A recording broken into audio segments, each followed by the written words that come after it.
کیونکہ ہم نے متولی کو رزاق سمجھ رکھا ہے، جبکہ رزاق اللہ تعالیٰ۔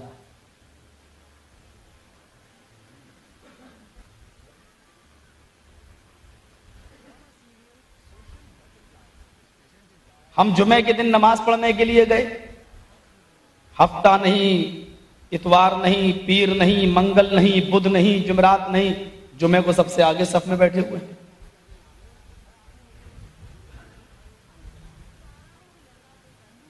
اور جمعے کے دن بھی ایک وقت کی نماز پڑھنے گئے تو یہ سوچ کر گئے کہ دیکھو اگر جمعے کی نماز نہیں پڑھیں گے تو ہمارے علاقے کے لوگ یہ کہیں گے بڑا کمینہ ہے، دیکھو جمعے تک کی نماز پڑھنے نہیں آتا ہے۔ ہمارے محلے والے کیا کہیں گے، ہماری بستی والے کیا کہیں گے، جمعے تک کی نماز نہیں پڑھتا، دکھتا ہی نہیں، جمعے کو بھی نہیں دکھتا مسجد میں۔ تو ایک دن کی ہمیں نماز ملی ہے ہفتے میں، صرف ایک دن کی، نصیب تو ہوئی ہے لیکن وہ بھی ہم لوگوں کے ڈر سے گئے ہیں کہ محلے والے کیا کہیں گے، یہ بھی شرک ہے۔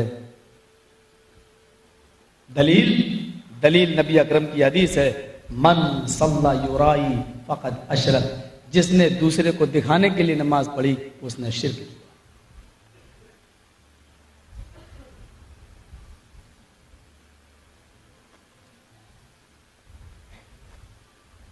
تکبر جتانا، میں کچھ ہوں، میری حیثیت کچھ ہے، میرا مقام اور میرا مرتبہ کچھ ہے، یہ بھی شرک ہے، کیونکہ تکبر یہ صرف رب العالمین کی شان ہے، کیونکہ کبر سے بنا ہے، بڑا وہ ہے۔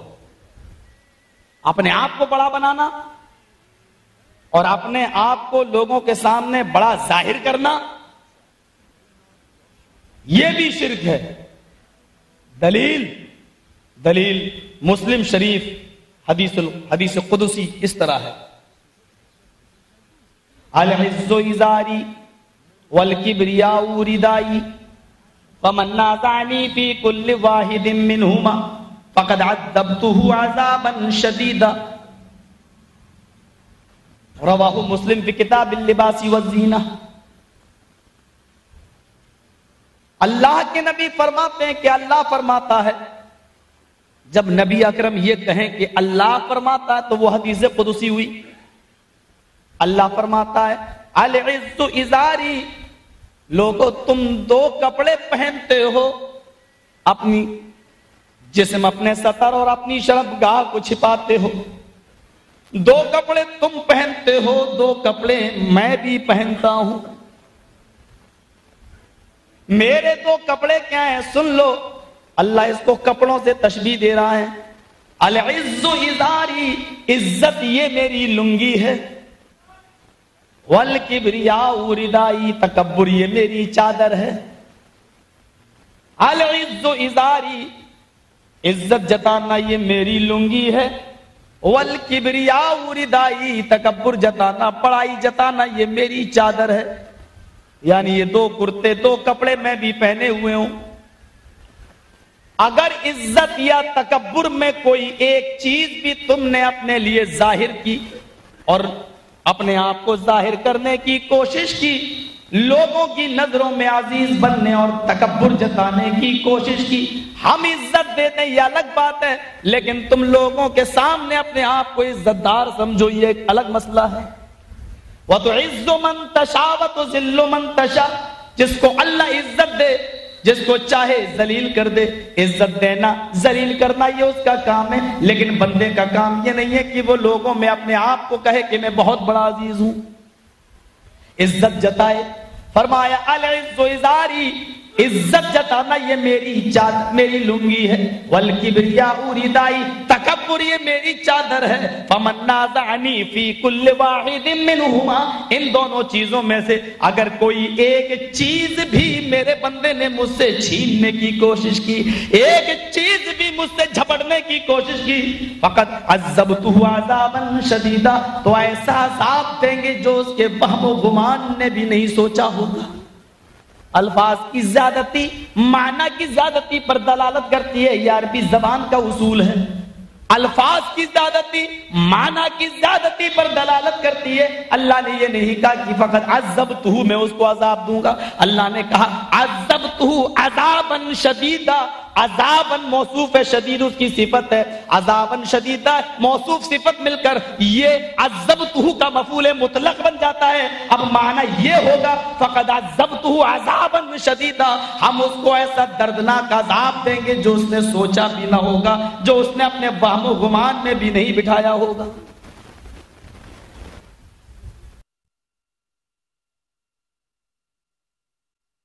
وَتُعِزُّ مَن تَشَاءُ وَتُذِلُّ مَن تَشَاءُ. جس کو اللہ عزت دے، جس کو چاہے ذلیل کر دے. عزت دینا ذلیل کرنا یہ اس کا کام ہے، لیکن بندے کا کام یہ نہیں ہے کہ وہ لوگوں میں اپنے آپ کو کہے کہ میں بہت بڑا عزیز ہوں، عزت جتائے. فرمایا العز ازاری، عزت جتانا یہ میری چادر، میری لنگی ہے. والکبریاء ردائی، تکبر یہ میری چادر ہے. فمن نازعنی فی کل واحد منہما، ان دونوں چیزوں میں سے اگر کوئی ایک چیز بھی میرے بندے نے مجھ سے چھیننے کی کوشش کی، ایک چیز بھی مجھ سے جھپٹنے کی کوشش کی، فقط عذبتہ عذابا شدیدا، تو ایسا عذاب دیں گے جو اس کے وہم و گمان نے بھی نہیں سوچا ہوگا. الفاظ کی زیادتی معنی کی زیادتی پر دلالت کرتی ہے، یہ عربی زبان کا اصول ہے. الفاظ کی زیادتی معنی کی زیادتی پر دلالت کرتی ہے. اللہ نے یہ نہیں کہا کہ فقط عذبتہ میں اس کو عذاب دوں گا. اللہ نے کہا عذبتہ عذابا شدیدا. عذاباً موصوف ہے، شدید اس کی صفت ہے، عذاباً شدیدہ موصوف صفت مل کر یہ عذبتہ کا مفعول مطلق بن جاتا ہے. اب معنی یہ ہوگا فقد عذبتہ عذاباً شدیدہ، ہم اس کو ایسا دردناک عذاب دیں گے جو اس نے سوچا بھی نہ ہوگا، جو اس نے اپنے وہم و گمان میں بھی نہیں بٹھایا ہوگا. پتا چلا کہ تکبر جو آج ہمارے معاشرے میں پھیلا ہوا ہے کہ ہم کچھ ہیں، ہماری حیثیت کچھ ہے، یہ بھی شرک ہے، کیونکہ یہ دونوں چیزیں اللہ کے لیے. معاشرے میں بہت سی برائیاں ہیں. اللہ کے نبی آتے، صحابہ کھڑے ہوتے، آپ فرماتے مجھے دیکھ کر کھڑے نہ ہوا کرو. آپ کہتے مجھے دیکھ کر کھڑے نہ ہوا کرو، بلکہ نبی اکرم کا فرمان تو دیکھو. اس موقع پر آپ نے فرمایا لا تطرونی کما اطرت النصارى، میرے صحابیوں، میرے ساتھیوں، مجھے حد سے آگے نہ بڑھاؤ، مجھے حد سے اونچا نہ کرو. جیسے نصارہ نے، عیسائیوں نے عیسیٰ کو حد سے اوپر کر دیا، ان کو ان کے مقام و مرتبے سے اونچا اٹھا دیا، انہوں نے عیسیٰ کو خدا کا بیٹا قرار دیا. آئے لوگوں، میں صرف اللہ کا بندہ ہوں. آپ نے فرمایا عبداللہ ورسولہ فقولوا عبداللہ ورسولہ، میں صرف اللہ کا بندہ اور اس کا رسول ہوں، تو تم مجھے پہلے اللہ کا بندہ مانو، پھر اللہ کا رسول مانو. اور اسی ترتیب سے آپ نے کلمہ بھی سکھلایا التحیات میں. تو یہ فرمایا کہ میری رسول کی حیثیت کو بعد میں پیش کرنا، پہلے میرے عبدیت، میرے بندے کی حیثیت کو پہلے ظاہر کرنا، کیونکہ میں محمد ابن عبداللہ پہلے ہوں اور محمد رسول اللہ تو 40 سال کے بعد بنایا گیا ہوں. رسول اللہ تو 40 سال کے بعد بنایا گیا ہوں. پھر آپ کلمہ پڑھتے ہیں، التحیات پڑھتے ہیں، تو اسی ترتیب سے جس میں غلو نہیں ہے، فرمایا اشہد ان محمدا عبدہ ورسولہ. اس بات کی گواہی دیتا ہے انسان کہ محمد اللہ کے بندے اور اس کے رسول ہیں. یہ حیثیت ہے. اور آپ کی حیثیت بتاؤں، محمد ابن عبداللہ، دو چیزیں ہیں، اشہد ان محمدً عبدہ ورسولہ، یہ دو حیثیتیں خود ہی بتا دی. میں پہلے محمد ابن عبداللہ ہوں اور بعد میں محمد رسول اللہ ہوں. پھر آپ نے کیا فرمایا؟ اللہ کیا فرماتا ہے؟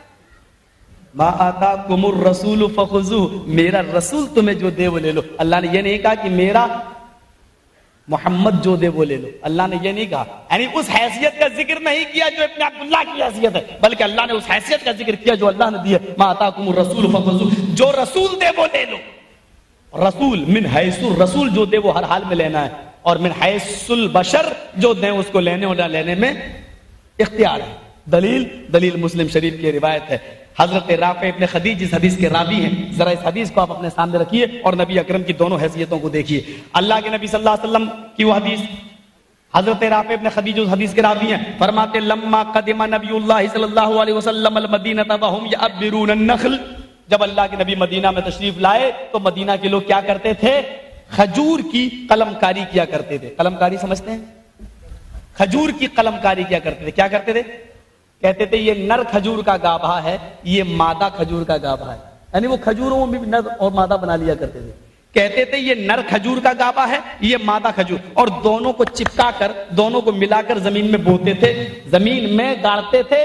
اور ان کا عقیدہ یہ تھا کہ یہ نر اور مادہ، جیسے میاں اور بیوی کے ملاپ سے بچے پیدا ہوتے ہیں، ایسے ہی نر اور مادہ کھجور کے گابھے کو جب ہم زمین میں دفن کریں گے تو اس سے بہت زیادہ کھجوریں پیدا ہوں گی. یہ ان کا مدینہ میں یہ ان کا حال تھا.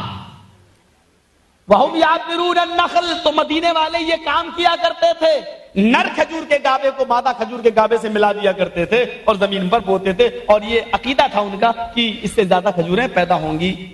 اللہ کے نبی نے جب یہ دیکھا تو پوچھا ماذا تصنعون، مسلم شریف کے الفاظ ہے ماذا تصنعون، یہ تم کیا کرتے ہو، یہ تم کیا کر رہے ہو. مسلم کے الفاظ ماذا تصنعون، یہ تم کیا کرتے ہو.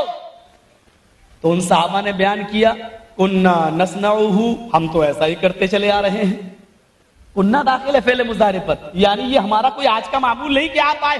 کننا نصنعہ، ہم تو ایسا کرتے چلے آ رہے ہیں باپ دادا کے زمانے سے، ایسا ہم برابر کرتے چلے آ رہے ہیں باپ دادا کے زمانے سے. کانا فعل مضارع پر داخل ہو جائے تو وہ استمرار، کنٹینیو، ریگولر.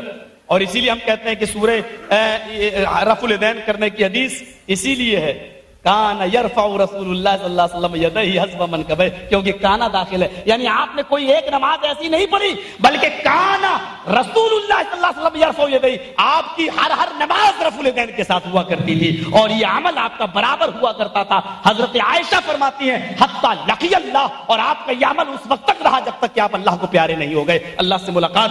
اب وہ حدیث، وہ دلیل گئی تمہاری کہ پہلے بدھ لے کے آتے تھے اس لیے رفع الیدین کرتے تھے، بعد میں منع کر دیا. حضرت عائشہ نے کہا حتی لقی اللہ، آپ کی رفع الیدین کی نماز اس وقت تک پڑھی گئی جب تک کہ آپ اللہ کو پیارے نہیں ہو گئے. بچ کے نہیں جاؤ گے حدیث قرآن سے. قرآن و حدیث پڑھنے اور پڑھانے کا حق صرف اہل حدیث کو حاصل ہے، صرف اہل حدیث کو. پڑھنے کا بھی حق اور پڑھانے کا بھی حق صرف اہل حدیث کو حاصل ہے، کسی اور کو نہیں. تم ہدایہ پڑھو، در مختار پڑھو، یہ تو اپنی اپنی قسمت ہے. تم اپنی قسمت پہ خوش، ہم اپنی قسمت پہ خوش، ملنے کی ضرورت نہیں.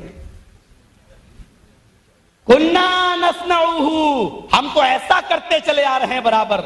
اللہ کے نبی صلی اللہ علیہ وسلم فرماتے ہیں لو لم تفعلوه لکان خیرا. دیکھیے مسلم کے الفاظ، لو لم تفعلوه لکان خیرا، اگر تم ایسا نہ کرتے تو اچھا ہوتا. آپ نے یہ نہیں کہا مت کرو، آپ نے تاکید کے ساتھ یہ نہیں کہا کہ مت کرو. آپ نے کہا یہ نر یہ مادہ، کھجور میں بھی نر مادہ ہوتے ہیں کیا؟ آپ نے کہا کہ لو لم تفعلوا لکان خیرا، اگر تم ایسا نہ کرو تو اچھا ہو. لکان خیرا تو اچھا ہوتا اگر تم ایسا نہ کرتے. اب مسلم کے الفاظ دیکھو فترکوہ، انہوں نے چھوڑ دیا. اللہ کے نبی نے جب فرمایا کہ تم ایسا نہ کرتے تو اچھا ہوتا، فترکوہ، تو انہوں نے چھوڑ دیا، نہیں کیا. اب انہوں نے نر مادہ نہیں بنائے، گاڑتے چلے گئے، بوتے چلے گئے. ایک طرف سے نر مادہ نہیں بنایا، ایک طرف سے زمین میں ڈال دیا. فنقصت، کھجوروں میں نقصان ہو گیا. اب غور کرو کیا ہوگا معاملہ. شروع سے باپ دادا کے زمانے سے وہ ایسا کرتے چلے آ رہے تھے، کھجوریں زیادہ پیدا ہو رہی تھی. اللہ کے نبی نے کہا اگر تم ایسا نہ کرتے تو بہتر ہوتا، اور انہوں نے چھوڑ دیا تو کھجوروں میں نقصان ہو گیا. آج کے اس دور کا اگر کوئی کٹملہ ہوتا، قبر پرست، مردہ پرست، تو کیا کرتا؟ اندازہ لگائیے گا. جو 4 سال 6 سال مسجد میں گیا، رب حبلی من الصالحین دعا کر رہا اور اللہ بیٹا بیٹی اس کو کچھ نہیں دے رہا ہے، اور ایک بار چلا جائے مزار پر. آپ کے ہاں کے باباؤں کے نام نہیں معلوم ہے، چھتری والا بابا سنا تھا علامہ احسان اللہ ظہیر سے، بس وہی ایک نام معلوم ہے. اب آپ اپنے باباؤں پر قیاس کر لو، ایک بار چلا جائے اور بیٹا ہو جائے تو اس کا عقیدہ جمے گا یا نہیں جمے گا؟ دیکھو 6 سال سے جا رہا ہوں مسجد میں نہیں دے رہا، بابا کے پاس 1 سال آیا ہوں تو مل گیا. ان کے عقیدے دیکھو، کننا نصنعہ، ہم تو ایسا کرتے چلے آ رہے. آپ نے کہا اگر ایسا نہ کرتے تو اچھا ہوتا، انہوں نے چھوڑ دیا نبی کے کہنے پر. فنقصت، اور اسی سال کھجوروں میں نقصان پیدا ہو گیا. فَذَكَرُوهُ لَهُ، انہوں نے شکایت کی اللہ کے رسول دیکھیے میں ایسا کرتا تھا تو ایسا ہوتا تھا، اور آپ نے کہا کہ کہنے پر میں نے چھوڑ دیا تو نقصان ہو گیا۔ اللہ کے نبی صلی اللہ علیہ وسلم نے کیا فرمایا؟ وہ سننے کے لائق ہے، وہ سننے کے لائق۔ آپ نے فرمایا انما انا بشر اذا امرتکم بشیء من امر دینکم فخذوه به وَإِذَا مَرْتُكُمْ بِالشَّيْءٍ مِّنْ أَمْرِ دُنْيَاكُمْ فَإِنَّمَا أَنَا بَشَرٌ۔ یہ مسلم کے الفاظ ہیں۔ لوگوں میرے منع کرنے سے تم مان گئے، کھجوروں میں نقصان پیدا ہو گیا، یہ میں نے انسان ہونے کے ناطے سے، بشر ہونے کے ناطے سے تمہیں مشورہ دیا۔ اذا امرتکم بالشیء من امر دینکم، جب میں تمہیں تمہارے دین کی کوئی بات بتاؤں تو اس کو لے لیا کرو، کیونکہ وہ میں تمہیں رسول ہونے کی حیثیت سے بتاؤں گا، بشر ہونے کی حیثیت سے نہیں، وہ میں رسول اللہ ہونے کی حیثیت سے بتاؤں گا، میں تمہیں ابن عبداللہ کی حیثیت سے نہیں۔ اور جب میں تمہیں تمہارے دنیا کا کوئی معاملہ بتاؤں، تمہارے کاروبار سے تعلق رکھنے والا جب میں تمہیں کوئی معاملہ بتاؤں، فإنما أنا بشر، تو مجھے بھی ایک انسان سمجھو، مجھ سے بھی غلطی ہو جاتی ہے، اگر یہ نقصان تمہیں ہوا ہے تو یہ میرے مشورے کی وجہ سے، یہ میں نے رسول ہونے کی حیثیت سے نہیں بلکہ ابن عبداللہ ہونے کی حیثیت سے بتایا تھا، تو میری بات چھوڑ سکتے ہو۔ یہ حدیث بتلا رہی ہے کہ آپ نے اپنی دونوں حیثیتوں کو لوگوں کے سامنے ظاہر کر دیا اور کہہ دیا کہ جب میں انسانیت کے مقام سے کوئی بات کہوں تو تم اس کو لے بھی سکتے ہو اور چھوڑ بھی سکتے ہو، جب میں تمہیں رسول ہونے کی حیثیت سے کوئی بات دوں تو اس کو چھوڑ نہیں سکتے۔ اس لیے آپ نے آمین ہونے کی جو دلائل کتاب و سنت میں موجود ہیں وہ آپ نے بشر ہونے کی حیثیت سے نہیں دیے، رسول ہونے کی حیثیت سے دیے، وہ آپ کو لینا پڑیں گے۔ رفع دین کے جو حکام موجود ہیں وہ رسول ہونے کی حیثیت سے دیے، وہ ماننا پڑیں گے۔ 8 رکعت تراویح کا جہاں تک مسئلہ ہے میرے بھائی، وہ آپ نے بشر ہونے کی حیثیت سے نہیں بلکہ محمد رسول اللہ ہونے کی حیثیت سے دیے ہیں، اس لیے وہ ہمیں اور آپ کو ہر حال میں لینا پڑے گا۔ ایک دلیل اور دے دیتا ہوں بخاری شریف کی۔ حضرت مغیث کو اپنی بیوی بریرہ سے بڑی محبت تھی، لیکن دونوں غلام تھے، مغیث بھی اور بریرہ بھی۔ شریعت کا یہ قانون آج بھی ہے، لیکن اب غلامی نہیں چلتی ہے۔ اگر شوہر اور بیوی دونوں کسی مالک کے غلام ہوں اور ان دونوں میں سے جو بھی پہلے آزاد ہو جائے، یعنی شوہر آزاد ہو جائے، تو وہ چاہے تو کسی دوسری لڑکی سے شادی، آزاد عورت سے شادی کر سکتا ہے، یا اگر پہلے بیوی آزاد ہو جائے تو بیوی اپنے غلام شوہر کو چھوڑ سکتی ہے اور دوسرے آزاد مرد سے شادی کر سکتی ہے۔ یہ شریعت کا مسئلہ ہے۔ مغیث اور بریرہ دونوں غلام تھے، مالک نے بریرہ کو پہلے آزاد کر دیا۔ اب بریرہ کو آزادی جب مل گئی، بخاری کی روایت ہے، زید عمر بکر کی کتاب کی نہیں ہے، ایسی کتابیں تو آپ کو سڑکوں پہ مل جائیں گی۔ بخاری شریف اصح الکتب بعد کتاب اللہ، 6 لاکھ حدیثوں میں سے چھانٹ کر جس کو امام بخاری نے درج کیا ہے، 16 سال کی محنت میں درج کیا ہے۔ غور کریں، بخاری کی روایت، بریرہ پہلے آزاد ہو گئی، اب بریرہ نہیں چاہتی تھی کہ میں مغیث کے ساتھ رہوں، ان کو آزادی ملی ہے، شریعت کا مسئلہ ہے، قانون اپنی جگہ پر ہے، شریعت کی اجازت ہے۔ بریرہ نے اپنے شوہر کو چھوڑنے کا اعلان کر دیا مغیث کو، لیکن مغیث ہیں جو دیوانے ہیں اپنی بیوی کے، وہ چھوڑنا نہیں چاہتے ہیں، لیکن بریرہ آزاد ہے، وہ اپنے لیے دوسرا کوئی آزاد شوہر تلاش کرنا چاہتی ہیں کہ مل جائے۔ اب بخاری کے الفاظ سنو، جہاں بریرہ جا رہی ہیں حضرت مغیث انہی کے پیچھے پیچھے دوڑ رہے ہیں، بریرہ کو منا رہے ہیں، بریرہ کو سمجھا رہے ہیں، لیکن بریرہ مان نہیں رہی ہیں۔ بخاری کے الفاظ پر غور کرو، یطوفو خلفہا، یہ الفاظ جیسے خانہ کعبہ کا طواف کیا جاتا ہے، چکر لگائے جاتے ہیں، یطوفو خلفہا، حضرت مغیث بھی بریرہ کا طواف کر رہے ہیں، چکر لگا رہے ہیں، جہاں بریرہ وہی مغیث، جہاں بریرہ وہی مغیث۔ نبی اکرم نے اس منظر کو اپنی آنکھوں سے دیکھا، صحابہ نے بھی بیان فرمایا کہ ایسا سا منظر، تو اللہ کے نبی کو مغیث کی اس محبت پہ ترس آ گیا، مغیث کی اس محبت پہ رحم آ گیا۔ آپ نے سوچا کہ میں ہی خود بریرہ کو سمجھانے کی کوشش کروں، بریرہ کو بلایا، بریرہ ادھر آؤ، آئے بریرہ، کیا تم مغیث کی محبت کو نہیں دیکھ رہی ہو؟ جہاں تم جاتی ہو مغیث بھی وہیں جاتے ہیں، جہاں تم جا رہی ہو مغیث تمہارا چکر لگا رہے ہیں۔ ایسا پیار کرنے والا، ایسی محبت کرنے والا تمہیں کہاں ملے گا؟ اے بریرہ، میرا مشورہ ہے کہ تم مغیث کو نہ چھوڑو، یہ میرا مشورہ ہے کہ تم مغیث کو اپنے شوہر کی شکل میں قبول کیے رہو، ہو سکتا ہے چند دنوں میں اس کو بھی آزادی مل جائے اور وہ بھی آزاد ہو جائے، لہذا میرا مشورہ ہے کہ تم مغیث کو نہ چھوڑو، یہ تمہارے لیے بہتر ہے۔ اب بریرہ کا سوال دیکھو، نبی نے جب یہ کہا کہ یہ میرا مشورہ ہے کہ تم مغیث کو نہ چھوڑو، تو حضرت بریرہ فوراً سوال کرتی ہیں، بخاری کے الفاظ ہیں تأمرونی یا رسول اللہ۔ اس الفاظ میں کیا معاملہ چھپا ہوا تھا؟ تأمرونی یا رسول اللہ، اے اللہ کے نبی کیا آپ مجھے حکم دے رہے ہیں؟ آپ کا حکم ہے یا مشورہ؟ اگر حکم ہے تو آمنا صدقنا، کیونکہ حکم آپ کا ہوگا تو من حیث الرسول ہوگا، اور اگر مشورہ ہے تو وہ مجھے بتائیے، کیونکہ مشورہ تو مشورہ ہوتا ہے، وہ من حیث الرسول نہیں بلکہ من حیث البشر ہوتا ہے۔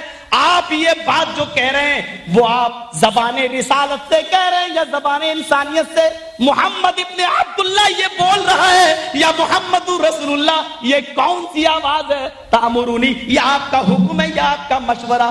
اللہ کے نبی کو بھی سچ بولنے میں ہچک نہیں آ رہی ہے، جھجک نہیں ہو رہی ہے، فوراً کہتے ہیں آئے بریرہ یہ میرا حکم نہیں ہے، انما انا اشفع، میں تو مغیث کی طرف سے سفارش کر رہا ہوں، میں تو صرف مشورہ دے رہا ہوں، شریعت کا قانون تو وہی ہے جو تم کر رہی ہو، آزاد ہو، تم چاہو تو شادی کر سکتی ہو، لیکن یہ میرا مشورہ ہے، یہ میرا مشورہ ہے کہ تم مغیث کو نہ چھوڑو، اور یہ میں تمہیں حکم نہیں دے رہا ہوں، یعنی میں رسول کی زبان سے نہیں بول رہا ہوں بلکہ انسان ہونے کے ناطے بول رہا ہوں، خیر خواہانہ مشورہ دے رہا ہوں۔ تو حضرت بریرہ کا جواب سنو، کہتی ہیں اے اللہ کے نبی اگر یہ رسول کا حکم نہیں ہے، محمد ابن عبداللہ کا مشورہ ہے تو فلا حاجت لی فی، تو اس مشورے کی مجھے ضرورت نہیں ہے، آپ اپنا مشورہ اپنے پاس رکھیں۔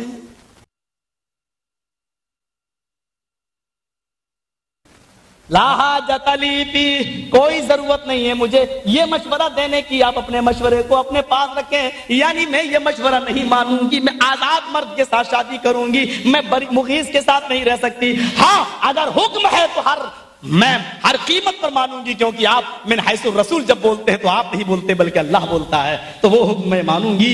آپ نے کہا نہیں یہ میرا مشورہ ہے۔ تو یہ حدیث بخاری کی ہمیں بتلا رہی ہے کہ ہمارے نبی کے دو مقام ہیں، من حیث الرسول، من حیث البشر۔ آج ہم نے من حیث الرسول بھی رسول کی بات کو نہیں مانا، من حیث البشر تو چھوڑ دو میرے بھائیوں، من حیث الرسول بھی ہم نے کوئی بات نہیں مانی۔ من تعلق تمیمۃ فقد اشرک، کیا ہے؟ جس نے اپنے گلے، اپنے ہاتھ میں یا اپنے گلے میں کوئی تمیمہ لٹکایا، تمیمہ کیا ہوتا ہے؟ پیتل کا کڑا، چھلا یا اسی قسم کی کوئی چیز، اب وہ دھاگے اور ڈورے کی شکل میں آنے لگے ہیں، لال دھاگا، کالا دھاگا۔ ہمارے ہاں چلے جاؤ تو ہندوؤں میں لال دھاگا اور مسلمان مزار سے کالا دھاگا لاتا ہے۔ میرے بھائیوں اللہ کے نبی فرماتے جس نے ان چیزوں کو استعمال کیا، من تعلق تمیمۃ فقد اشرک، قد فعل ماضی پر داخل ہو تو گویا کہ وہ کام کمپلیٹ ہو چکا ہے۔ آپ نے فرمایا قد اشرک، اس نے شرک کیا، بلکہ قد لعبہ، وہ کھیل چکا، قد اکلا، وہ کھا چکا، قد اشرک، وہ شرک کر چکا۔ کیا یہ برائی ہمارے ماحول میں نہیں ہے؟ کیا دکھاوے کی نماز ہم اور آپ نہیں پڑھ رہے ہیں؟ ایک برائی معاشرے کے اندر ہو تو اس کو رو، شرک کا حال کیا ہے؟ ہم نے یہ سمجھ رکھا ہے کہ بس یہی چیزیں شرک ہیں۔ سن لو، اللہ کے علاوہ کسی دوسرے کے سامنے سر جھکانا اگر شرک ہے تو محمد رسول اللہ کی اطاعت کو چھوڑ کر کسی غیر کی اطاعت کرنا بھی شرک ہے۔ اللہ کو چھوڑ کر کسی غیر کے سامنے سر جھکانا یہ شرک باللہ ہے، اللہ کے ساتھ شرک کرنا ہے، اور اللہ کے نبی کی اطاعت کو چھوڑ کر اس مقام پر دوسرے کو بٹھا کر اس کی اطاعت کرنا یہ شرک بالرسالت ہے، یہ رسول کے ساتھ شرک کرنا۔ مجھے بتاؤ کیا سارے جھگڑے ایمانداری کے ساتھ بتاؤ کہ آج سارے جھگڑے، دل پر ہاتھ رکھ کر بتاؤ کہ سارے جھگڑے آج اماموں کی عدالتوں میں کیوں جاتے ہیں؟ کیا اللہ تعالیٰ نے کہا تھا کہ میرے نبی کے بعد 4 امام بھی آئیں گے؟ کیا اللہ کے نبی نے بھی فرمایا تھا کہ میرے انتقال کے بعد 4 امام بھی آئیں گے؟ اللہ کے نبی نے تو یہ فرمایا تھا مَن یعش منکم بعدی فسیری اختلافا کثیرا، جو میرے بعد زندہ رہے گا وہ بہت بڑا اختلاف دیکھے گا، بہت سے فرقے دیکھے گا، بہت سی جماعتیں دیکھے گا، بہت سے فرقے دیکھے گا، بہت بڑا اختلاف دیکھے گا۔ علیکم بسنتی وسنت الخلفاء الراشدین المہدیین، جب یہ اختلافات تمہارے درمیان ہو جائیں تو تم میری سنت کو اور خلفاء راشدین کی سنت کو مضبوطی سے پکڑ لو۔ آپ نے تو یہ فرمایا تھا کہ ترکت فیکم امرین لن تضلوا ما تمسکتم بہما، میں 2 چیزیں چھوڑ کر جا رہا ہوں، جب تک تم ان دونوں کو پکڑے رہو گے کبھی گمراہ نہیں ہوگے۔ میں نے بہرا پیر کے اندر بھی یہ بیان کیا تھا کہ اللہ کے نبی فرماتے ہیں کہ 2 چیزیں میں چھوڑ کے جا رہا ہوں، جب تک پکڑے رہو گے گمراہ نہیں ہوگے۔ آج ہم گمراہ ہیں، اس کا مطلب یہ ہے کہ ہم ان دونوں چیزوں کو مضبوطی سے پکڑے ہوئے نہیں ہیں۔ شرک برسات بھی ہمارے یہاں ہے، اخلاقی برائیاں، بدعتیں، وہ تو پوچھو ہی نہیں۔ ہمارے بھائیوں سے پوچھو، ابھی چند دن پہلے جو منظر تم نے کیا، ہمارے یہاں تو شیعہ لوگ نہیں کرتے ہیں، وہ ہمارے یہاں آپ حضرات کرتے ہیں۔ یہ جن کو لوگ احمد رضا خان صاحب سے جوڑتے ہیں، جبکہ احمد رضا خان فتاوی رضویہ میں فتویٰ دیتے ہیں، تعزیہ بنانا، اس کو نکالنا، اس کو سڑکوں پر لے جانا، گھمانا، یہ ساری کی ساری چیزیں حرام ہیں۔ قیامت کے دن تم جناب محمد رسول اللہ کو کیا منہ دکھا سکو گے؟ تم اپنے بزرگوں کو، اپنے اماموں کو، اپنے مولویوں کو بھی منہ دکھانے کے لائق نہیں ہو۔ میں سوال کرتا ہوں کہ ایک بات بتاؤ، تم نے یہ تعزیہ نکالا، کیوں نکالتے ہو؟ کہنے لگے حسین کا ماتم کرتے ہیں۔ ہم نے کہا ویسے تو تم سب کو زندہ مانتے ہو، لیکن حسین کو مرا ہوا کیوں مانتے ہو؟ کہ نہیں وہ مرے نہیں ہیں۔ میں نے کہا جب مرے نہیں ہیں تو پھر ماتم کس کا کرتے ہو؟ کہنے لگے چپ رہو، ہم نے اپنے باپ دادا کو یہی کرتے ہوئے دیکھا، یہ دلیل ہے۔ ارے مجھے تو بتاؤ، قرآن کہہ رہا ہے لا تقولوا لمن يقتل في سبيل الله اموات، جو اللہ کی راہ میں قتل کر دیے جائیں تم ان کو مردہ نہ کہو، بل احیاء، بلکہ وہ زندہ ہے۔ ایک جگہ اللہ نے فرمایا عند ربہم، وہ اپنے رب کے یہاں زندہ ہے، یرزقون، روزی دیے جا رہے ہیں۔ اور ایک جگہ فرمایا کہ وہ زندہ ہے ولکن لا تشعرون، لیکن تمہیں اس کا علم نہیں ہے، تم اس کے بارے میں جانتے نہیں ہو کہ وہ کہاں زندہ ہے۔ چلو یہ تو کلیئر ہو گیا، جو اللہ کی راہ میں قتل کر دیا جائے مردہ ہے یا نہیں، یہ تو ایک اختلافی مسئلہ ہے، لیکن مردہ کہنے سے ہمیں روکا گیا ہے۔ اللہ نے یہ نہیں کہا کہ وہ مردہ نہیں ہے، اللہ نے یہ کہا کہ تم ان کو مردہ نہ کہو۔ لا تقولوا لمن يقتل في سبيل الله، تم ان کو مردہ نہ کہو۔ جب ان کو مردہ کہنے کا حکم نہیں ہے اور تمہاری نظر میں شہید تو مرتا ہی نہیں ہے، وہ زندہ ہے، تو مجھے بتاؤ کہ جب زندہ ہے تو پھر ماتم کیسا؟ تم ماتم کر کے مردہ مان لو تو پکے مسلمان، اور ہم ان کو مردہ کہہ دیں تو ہم اسلام سے خارج ہو جاتے ہیں، ہم اسلام سے خارج ہو جاتے ہیں، ہم اسلام سے بے دخل ہو جاتے ہیں، ہم ملت اسلامیہ سے نکل جاتے ہیں، کیونکہ ہم نے ان کو مردہ مان لیا ہے۔ تم ان کو مردہ مان کر ماتم کرو تو سب جائز ہے، اگر زندہ ہے تو ماتم کیسا؟ زندہ ہے تو ماتم کیسا؟ اگر زندگی میں کسی کا ماتم کرنا جائز ہے تو تیرا باپ زندہ ہے، رو کر تو دکھا، تیری ماں زندہ ہے، ماتم کر کے تو دکھا، تیرا دادا زندہ ہے، ماتم کر کے تو دکھا۔ اپنے باپ کی زندگی میں ماتم کرے گا تو توہین ہوگی کہ باپ کو زندہ، لوگ کہیں گے ماتم کیوں کر رہا ہے؟ ارے زندہ کا بھی کہیں ماتم ہوتا ہے، تجھے کوئی اور نہیں ملا تھا ماتم کرنے کے لیے؟ فاطمہ کا باپ اور اس کے نواسے ہی ملے تھے کہ وہ، اور قانون تو دیکھو، قانون تو دیکھو، یہاں حضرت حسین 10 تاریخ کو شہید ہوئے تو ان کا ماتم ہوگا، اور وہاں 12 ربیع الاول کو جناب محمد رسول اللہ کا انتقال ہوا تو وہاں جناب محمد رسول اللہ کی خوشی منائی جائے گی۔ غور طرف مسئلہ ہے یہ، یہاں تو 10 تاریخ کو شہید ہوئے حضرت حسین تو ماتم ہو رہا ہے، اور وہاں 12 ربیع الاول کو جناب محمد رسول اللہ کا انتقال ہوا تو وہاں خوشیاں منائی جا رہی، قمقمے جلائے جا رہے ہیں، لائٹیں جلائی جا رہی ہیں، اگربتیاں جلائی جا رہی ہیں، اور کہا جا رہا کہ آج کے دن جناب محمد رسول اللہ کا جنم ہوا، پیدائش ہوئی۔ پیدائش میں تو اختلاف ہے لیکن انتقال میں تو اختلاف کسی کا نہیں ہے۔ تم کہتے ہو 12 کو پیدا ہوئے، ہم کہتے ہیں 9 کو پیدا ہوئے، چلو 9 یا 12 میں سے کوئی ایک تو صحیح ہے۔ اختلاف پیدائش میں تو ہے لیکن انتقال میں تو اختلاف نہیں ہے۔ اور آپ کو ایک پوائنٹ کی بات بتاؤں، چلو میں نے مان لیا کہ 12 تاریخ کو پیدا ہوئے، چلو آپ کی بات سر آنکھوں پر، تو کبھی آپ نے اس حکمت پر بھی غور کیا کہ ایسا کیوں ہوا 12 ہی کو؟ آپ کو ایک پوائنٹ کی بات بتاؤں، اللہ کے نبی پیدا کس دن ہوئے؟ دن پیر، اور انتقال کس دن ہوا؟ پیر۔ پیدا بھی پیر کے دن ہوئے، انتقال بھی پیر کے دن ہوا۔ پیدا کس مہینے میں ہوئے؟ ربیع الاول۔ انتقال بھی کس مہینے میں ہوا؟ ربیع الاول۔ پیدا بھی 12 تاریخ کو ہوئے، انتقال بھی 12 تاریخ کو ہوا۔ آئے بریلوی کٹھ ملاؤ، کبھی تم نے غور بھی کیا ہے اس حکمت پر؟ 12 تاریخ کو آپ پیدا ہوئے پیر کے دن۔ پیر کے دن صرف میلاد ہی نہ بنانا، خوشیاں ہی نہیں منانا، یہ دن آپ کے انتقال کا دن ہے، اس کو بھی سامنے رکھنا۔ 12 ربیع الاول، اس مہینے کو صرف خوشی کا مہینہ ہی نہیں بنانا۔ اگر اس مہینے میں سورج چمکا تھا تو اسی مہینے میں سورج غروب بھی ہوا تھا، اس لیے خوشیاں اتنی نہ منانا کہ غروب ہونے کا، انتقال ہونے کا غم بھول جاؤ۔ 12 تاریخ کو بھی قمقمے اور لائٹ جلا کر اتنا خوش نہ ہونا کہ 12 ربیع الاول کو جناب محمد رسول اللہ کا انتقال ہوا۔ اس تاریخ میں امام حسین 10 تاریخ کو پیدا ہوئے تو تم شہادت مناتے ہو، ماتم کرتے ہو۔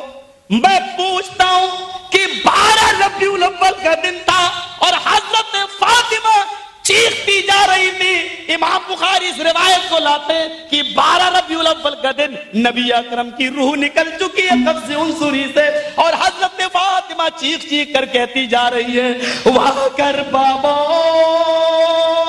من عجاب ربندہ، واہ کر بابا من جنت الفردوس مأوا، واہ کر بابا الہ جبریل لنا۔ ہائے میرے ابو، آپ کو اللہ نے بلایا اور آپ نے اس دعوت کو قبول کر لیا۔ واہ کر بابا من عجاب ربندہ، ہائے میرے ابو، آپ کو اللہ نے دعوت دی، اپنے پاس بلایا اور آپ چلے گئے، یہ بھی نہیں سوچا کہ پیچھے کن کو چھوڑ رہے، آپ کو آپ کے رب نے بلایا اور آپ چلے گئے۔ واہ کر بابا من جنت الفردوس ماوا، ہائے میرے ابو، آپ کا ٹھکانہ تو جنت الفردوس ہے۔ واہ کر بابا الہ جبریل لنا، آئے میرے ابو، اب جبرائیل کس کے پاس آئیں گے قرآن لے کر؟ اب کس کے پاس آئیں گے وحی لے کر؟ میں جبرائیل کو بلاتی ہوں اور آپ کے انتقال کی خبر دیتی ہوں، میں جبرائیل کو بلاتی ہوں اور ان کو بتا دیتی ہوں، آئے جبرائیل اب نانا محمد رسول اللہ اس دنیا میں نہ رہے۔ وہاں 12 ربیع الاول کو حضرت فاطمہ کا یہ حال ہے، یہ حال ہے، اور تم 12 ربیع الاول کو لائٹیں جلاتے ہو، قمقمے جلاتے ہو۔ مجھے بتاؤ تو صحیح، حضرت فاطمہ کے غم میں تم شریک کیوں نہیں ہوئے؟ سوال کرنا تو ہمیں بھی آتا ہے، لیکن مجھے معلوم ہے کہ اس کا جواب تم کیا دو گے۔ تمہارے ہاں کے مولوی تو انڈیا کے مولویوں سے خطرناک ہیں۔ ہمارے ہاں اگر یہ سوال کرتے ہیں تو لوگ کہیں گے کہ مولوی جرجیز کی تقریر میں نہ جانا، نکاح ٹوٹ جائے گا، یہ جواب ہوگا۔ تمہارے ہاں میرے ان سوالوں کا جواب کیا ہوگا اللہ ہی بہتر جانے، کیونکہ یہاں تو بغیر چیٹی اور لانچر کے بات ہی نہیں ہوتی ہے۔ میں نہیں جانتا ہوں اس سوال کا جواب تمہاری نظروں میں کیا ہوگا، اللہ بہتر جانے، لیکن میرا سوال پھر بھی باقی رہے گا، میرے مرنے کے بعد بھی باقی رہے گا۔ مجھے اتنا بتا دو، امام حسین شہید ہوئے، ان کی شہادت کا غم تم آج تک منا رہے ہو اس لیے کہ حسین کی بیوی نے منایا، حسین کے بیٹے نے منایا، تو تم آج تک منا رہے ہو۔ میں پوچھتا ہوں کہ محمد رسول اللہ کے انتقال کا غم ان کی بیٹی بنا رہی ہے، تو تم کیوں نہیں بنا رہے؟ ان کے غم میں تم شریک کیوں نہیں ہوئے ہو؟ اور غم بھی ایسا جو تھوڑا بہت نہیں ہے۔ حضرت فاطمہ سے سنو کہ غم کیسا ہے، کہتی ہے صبح الايامی، اگر وہ غم جو نبی کے انتقال کے بعد میرے اوپر ٹوٹے، غم جو میرے اوپر آئے ہیں، اگر یہ غموں کے پہاڑ کسی دن کے اوپر ڈال دیے جائیں تو دن بھی رات میں بدل جاتے، اگر یہ غم کسی پہاڑ کے اوپر ڈال دیے جائیں تو پہاڑ بھی ریزہ ریزہ ہو جائے، یہ غم ہے۔ اور ان کی بیٹی بتلا رہی ہے، ان کی بیٹی کہہ رہی ہے اس غم میں آئے بریلوی مولویوں، مجھے اتنا بتاؤ فاطمہ کے غم میں 12 ربیع الاول کے اندر تم شریک کیوں نہیں ہوئے؟ ہم اہل حدیثوں سے پوچھو گے تو ہمارے پاس تو ایک ہی جواب ہے، 3 دن سے زیادہ ماتم کرنا جائز ہی نہیں ہے، 3 دن سے زیادہ غم کرنا جائز بھی نہیں ہے۔ ہم تو ایک ہی جواب دیں گے، اور یہ طریقہ، یہ اصول بھی ہم نے سیکھا ہے تو جناب محمد رسول اللہ صلی اللہ علیہ وسلم کی تعلیم سے سیکھا ہے۔ تم تو مانتے ہی نہیں ہو، تم بتاؤ کہ تمہارا جواب کیا ہوگا؟ حسین کا ماتم اب تک کیے آ رہے ہو، حالانکہ وہ زندہ بھی ہے تمہاری نظروں میں، پھر بھی ماتم کرتے چلے آ رہے ہو۔ مجھے بتاؤ کہ جناب محمد رسول اللہ کا غم فاطمہ منا رہی ہیں۔ حضرت عائشہ جن کی شادی ہوئی، مسند احمد کی صحیح روایت ہے، حضرت عائشہ کی شادی ہوئی، پہلی رات ہے، نبی اکرم کے ساتھ لیٹی ہوئی ہیں، بستر پہ سو رہی ہے، رات میں خواب دیکھتی ہے کہ آسمان پر 3 چاند چمک رہے ہیں، تینوں چاند بہت زیادہ چمک رہے ہیں، لیکن ایک چاند بہت زیادہ روشن ہے، دوسرا اس سے کم، تیسرا اس سے کم۔ اما عائشہ خواب دیکھتی ہے کہ سب سے زیادہ جو چاند چمک رہا ہے وہ ٹوٹ کر میرے حجرے میں گرا، پھر دوسرے نمبر پر تھوڑی دیر بعد چاند ٹوٹا، وہ میرے حجرے میں گرا، پھر تیسرے نمبر پہ چاند ٹوٹا، وہ میرے حجرے میں گرا۔ صبح ہوئی، اپنے نبی سے، اپنے شوہر سے یہ خواب پوچھنا چاہتی ہیں، لیکن ہمت نہیں پڑی کہ میرے نبی، ابھی نئی نئی بیوی ہوں، چلو پھر کبھی پوچھ لوں گی، ابھی تو زندگی بھر رہنا نبی کے ساتھ۔ حضرت ابو بکر آئے، کہنے لگے بیٹی آیا عائشہ، تجھے تیری ماں یاد کر رہی ہے۔ اللہ کے نبی سے کہتے ہیں آپ کی اجازت ہو تو میں عائشہ کو گھر سے لے جاؤں اور اپنی بیوی سے، ان کی ماں سے ملا لاؤں، شام کو پھر آپ کے گھر چھوڑ دوں گا۔ فرمایا آپ کی بیٹی بھی ہے، لے جاؤ۔ حضرت عائشہ کو لے گئے، حضرت عائشہ اپنی ماں اور باپ کے ساتھ کھانا کھا رہی ہیں اور کہتی ہیں ابو جان آپ کو بھی تو خواب کی تعبیر کا علم ہے، آپ ہی بتا دیجئے، آج کی رات میں نے خواب دیکھا ہے کہ سب سے زیادہ چمکنے والا چاند ٹوٹ کر میرے حجرے میں گرا۔ حضرت ابو بکر صدیق کی آنکھوں میں آنسو آ گئے، کہا عائشہ کیا تم نے خواب کو جناب محمد رسول اللہ سے بیان تو نہیں فرما دیا؟ فرمایا نہیں۔ کہا میری بیٹی نبی اکرم سے خواب کی تعبیر نہ پوچھنا، جب یہ تیرا خواب پورا ہوگا تو میں خود تجھے بتا دوں گا، میں تجھے بتا دوں گا۔ حضرت عائشہ جب اللہ کے نبی کے پاس آئی تو عمر تھی 9 سال، پھر خواب دیکھتی ہے 10 سال کی ہو گئی، 11 کی، 12 کی، 13 کی، 14 کی، 15 کی، 16 کی، 17 کی، اور جب 18 کی ہوئی تو جناب محمد رسول اللہ کا انتقال ہو گیا۔ 9 سے 18 سال، پورے 10 سال وہ جناب محمد رسول اللہ کی خدمت میں رہی، وہ بھی اس خواب کو بھول گئی کہ کب میں نے دیکھا تھا اور اس کا تذکرہ نہیں کیا۔ آج جناب محمد رسول اللہ کو دفن کیا جا رہا ہے، مٹی دی جا رہی ہے، اور صحابہ کرام اس مٹی کو دینے کے بعد واپس آ جاتے ہیں۔ حضرت عائشہ صبح ہو کر بیٹھی ہوئی ہے، اپنے شوہر کی قبر کو دیکھ رہی ہیں، اپنے پیارے سرتاج کی قبر کو دیکھ رہی ہیں۔ حضرت ابو بکر صدیق اپنی بیٹی کے پاس آتے ہیں، بیٹی نے آنسو پوچھے، گویا کہ وہ اپنے باپ کو یہ بتانا چاہتی ہے کہ میں رو نہیں رہی ہوں، میں غم نہیں کر رہی ہوں۔ حضرت ابو بکر کہتے ہیں ہاں میری بیٹی کیا بات ہے؟ کہا کہ مجھے کچھ خوشیاں ملی ہیں۔ کہا کیا خوشیاں ملی ہیں عائشہ؟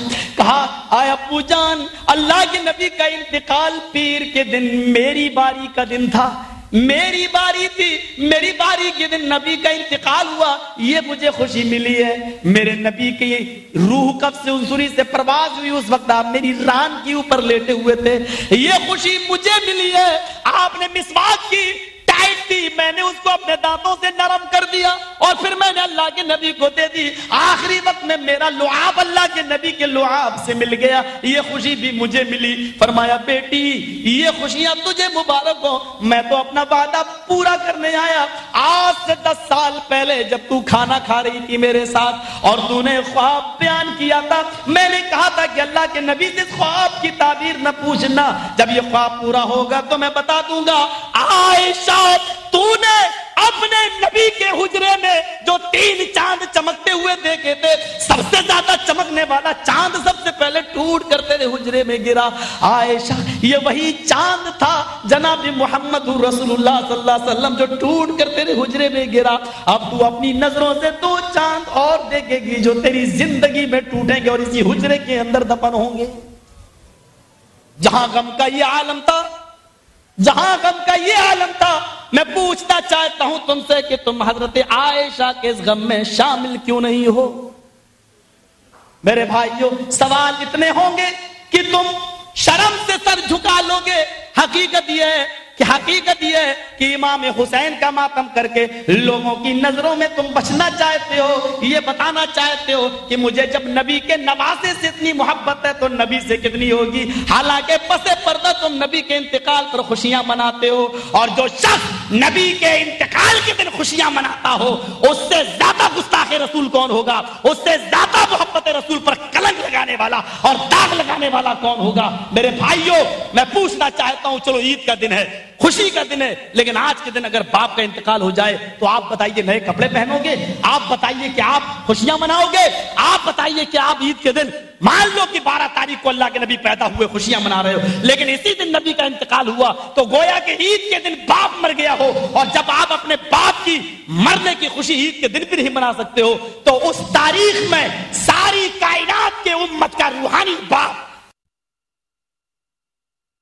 جس کو استاد کہا گیا ہے, معلم انسانیت کا انتقال ہوتا ہے, تو اس دن تم خوشیاں کیوں منا رہے ہو؟ اس دن کو تم نے غم کا دن کیوں نہیں منایا؟ ایک بدعتی خرابی ہمارے معاشرے کے اندر یہ آئی, سنا ہے, اللہ کرے کہ یہ بات جھوٹی نکلے, ہم اہل حدیثوں میں بھی ایک برائی پائی جاتی ہے, جب کسی کا انتقال ہو جاتا ہے تو دوسرے دن ایک کھانا چلتا ہے ہمارے یہاں, مسافری کھانا. یہ لفظ میں نے پہلی بار سنا ہے یہاں, مسافری کھانا. میں نے حدیث کی کسی کتاب میں نہیں پڑھا, اور یہ بری رسم تو ہمارے انڈیا کے یہ کٹھ ملا بھی نہیں کرتے ہیں, یہ بھی نہیں کرتے ہیں, جو آج بری رسم ہم اہل حدیثوں کے اندر رائج ہے. یہ کیا معاملہ ہے؟ انتقال ہو گیا, آپ گئے, چلو گھر والے بیچارے اس دن نہیں پکا سکتے, کوئی رشتہ دار یہاں سے کھانا پک جائے اور جو دور سے آئے ہیں ان کو کھلا دیا جائے, گھر والے بیچارے اس دن غم میں ہوتے ہیں, اس دن ان کو بھی کھلایا جائے, یہ تو ایک چیز سمجھ میں آ رہی ہے. لیکن دوسرے دن کئی جگہ کے لوگ آئیں, پھر باقاعدہ اس کو ایک پلاننگ یعنی کھانا بنایا جائے اور اس کا نام رکھا جائے کہ مسافری کھانا. اسی طریقے سے حج کا کھانا, حاجی صاحب حج کر کے آئے, کمپلسری کر دیا کہ اب کھانا کھلاؤ. کہیں ثابت تو نہیں ہے. ٹھیک ہے, آپ اپنی خوشی سے اگر لوگوں کو کھلانا چاہتے ہیں, خوشی میں شامل کرنا چاہتے ہیں, وہ ایک الگ مسئلہ, لیکن اب تو یہ ہو گیا کمپلسری. ہمارے ہاں تو یہ دستور ہے, کوئی حاجی حج کر کے آئے تو پہلے کہتے 2 رکعت نماز پڑھاؤ. وہ بیچارہ حاجی چاہے کچھ نہ جانتا ہو 2 رکعت نماز پڑھائے گا, اور اس کے پیچھے ہم جیسے ملا مولویوں کو بھی نماز پڑھنا پڑتی ہے کیونکہ یہ دستور ہے. اس کو بہت کہا کہ ختم کیا, لیکن ابھی پوری طریقے سے ختم نہیں ہو پا رہا ہے. یہ وہ ابھی پڑھائے گا ہی نماز, وہ حاجی بیچارہ نماز پڑھائے گا اور اس کے بعد کھانا بھی کھلائے گا. ختنے کا بھی کھانے کا یہی معاملہ ہے. ختنہ ہو تو بلایا جاتا ہے, کرائے کے ٹٹو بھی ہیں, سب چلے آتے ہیں. سن لیجئے, شادی سے زیادہ بابرکت چیز اور کون سی ہو سکتی ہے؟ لیکن شادی کے موقع پر بھی جناب محمد رسول